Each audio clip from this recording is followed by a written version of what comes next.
Hello and welcome to another episode of Loxone Explained, the video series for all tech enthusiasts, Loxone partners, and those looking to become automation installers. Today's episode is all about load management. With Loxone, electrical devices can be intelligently switched off if a predefined maximum power consumption is exceeded. Then, once it's safe to do so, they can be automatically switched back on.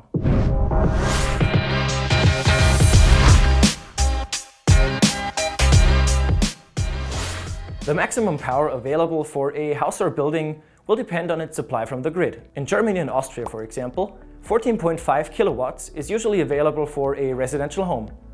Although it's important to point out that this does vary in other countries around the world.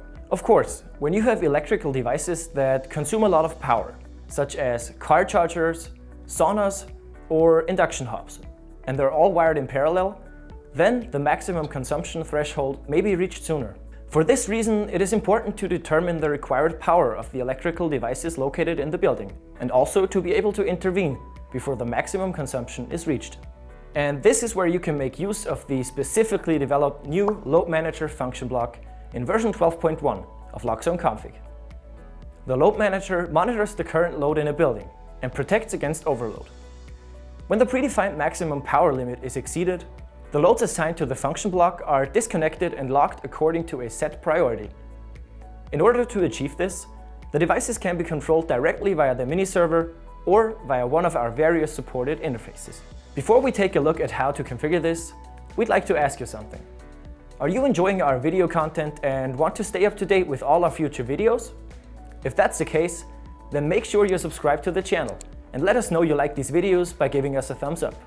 But now, let's jump into the configuration.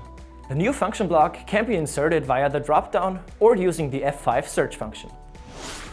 When you insert the function block or double-click on it, the configuration window is opened. Now you can enter the various electrical devices and their nominal load. The top entry has the highest priority for load shedding, which means that this load is disconnected and blocked first. If the disconnection of the first load is not sufficient, further loads are shed gradually, from top to bottom. My example here includes 2 heat pumps, a car charger, and a sauna.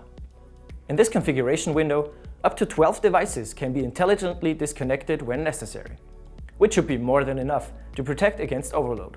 When you've added your electrical devices, the outputs on the block then need to be connected to the respective devices. An active output means that it's locked.